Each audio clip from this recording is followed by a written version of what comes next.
stepped twice in the same river. It's not the same country. I left 22 years ago.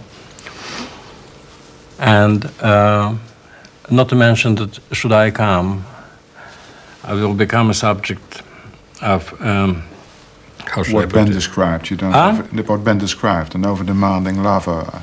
Well, if embracing you and- will, yeah, if you will, and I don't.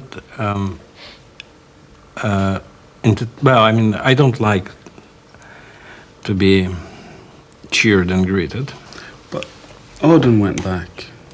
Odin went back. Well, after the war, of course. Well, during the war he couldn't. Well, because for a variety of reasons, he would go back and forth, back and forth, back and forth. He went to Christchurch. Basically. You wouldn't Well, feel that a sort of a story is complete and a giving is complete. well, I would like to imitate Weston in every conceivable fashion, but perhaps here I would a little bit. I don't really know. I don't really know. It's a different country. Well, first you are kicked out. Well, that's okay. But then the country disappears. Then what? What's next, do you think? Yeah, well, basically, well, of course, it's a subject of great number of jokes, I suppose, well, that I can make right away, etc. But basically, if to be serious, it's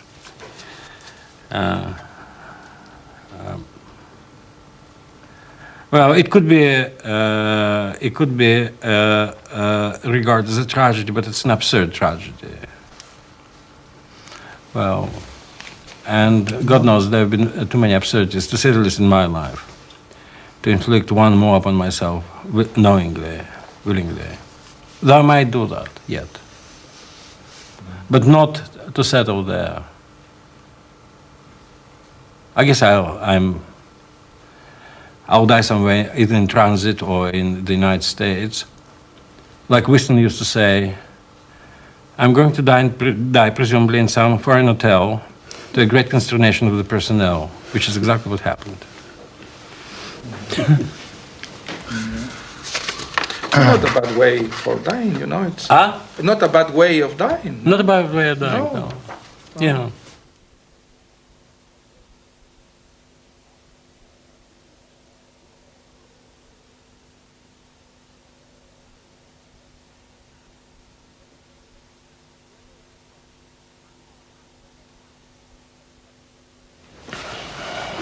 Can you still remember the moment your father phoned you, called you, to say that your mother died? I remember that moment very clearly because I called him. Well, because I knew that she has been hospitalized, and in those days the connection between the telephone connection between the United States and Russia was very difficult. Well, so after several tries, I made that call, and I asked him, "How's Mommy doing?" Well, and that sort of thing, in that sort of way. And he said, "Well," and on the same wavelength, he said, "Mommy's no more." That I remember that very well. Just listen there. Yeah. Yeah, because, well, on the telephone you can't really, especially the telephone which is, well, in those days, well, you would have every reason to believe it would be listened to, etc., etc. You don't exchange that much of information, and you don't want to make yourself one way or another vulnerable. Those were the days.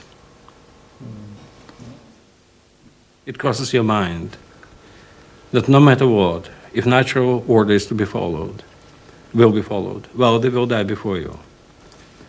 And then you look at them somewhat differently. Then, to say the least, you shout at them less or contradict them less. You try to sort of accommodate them more. And that's one thing. The other thing is that you, how do you extract the essence? Well, you obliterate deliberately, or you remove from your mind all those things that do displease you.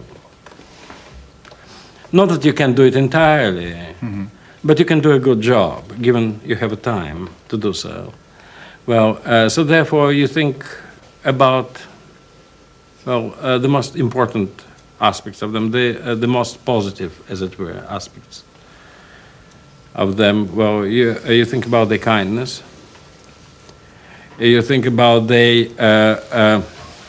not exactly about the kindness. You think about something. Well, what crosses your mind is this. You think that you are much more complex than they are. You begin to see their complexity. You begin to see the complexity of the people who, by the circumstances of their lives, have been reduced in a sense, or at least vis-à-vis yourself, to the simple either-or position. And then you realize how much went into that either-or. Well, and you realize that they were far more brave and than your own self to operate on the either-or level, knowing that this is an approximation. Well, we make a great store, we make a great meal of our subtlety. Well, they didn't. Mm-hmm. Well, so this is how gradually you winnow the essence. Yeah, but that takes a while, I suppose.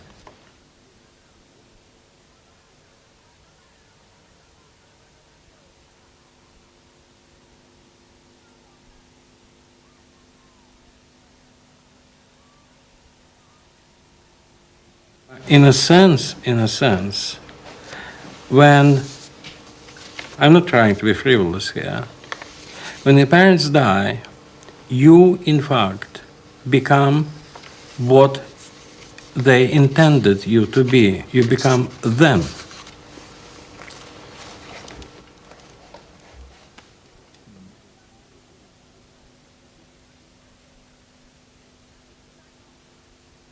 Okay, I'd like to ask you both a personal question. What would you most, if there was a memory that you could go on that little sleep on, what would you most like that memory to be? You mean if you have to choose one? Yes, if there was a memory that you could just go out on that little sleep on. Oh, if you could order your dream, basically, that's what you're saying. If you could order your last dream. Last dream? Your last dream?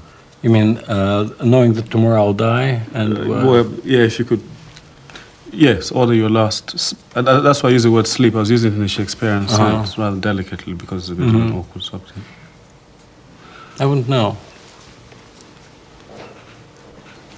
I wouldn't know. Well,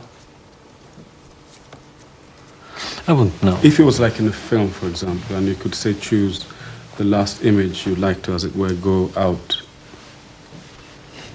on. Your most beloved memory or something. What would be that Perhaps last not. clip that you? Or perhaps Jean Moreau smiling. In general, smiling on a particular thing. Yeah, a particular film. Oh, well. Well, in that case, I think Sicharis. Sicharis. Sicharis, yeah. I don't know. Can't think of anything.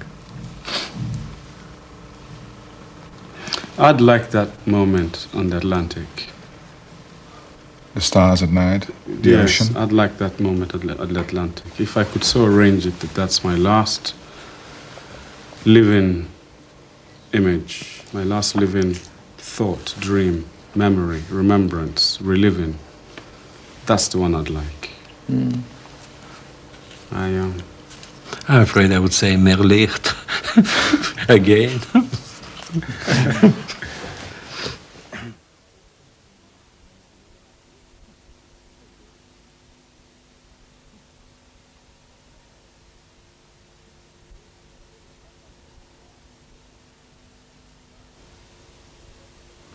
I make my students in my colleges memorize per term something on the order of 1,600 to 2,000 lines in different meters by different poets.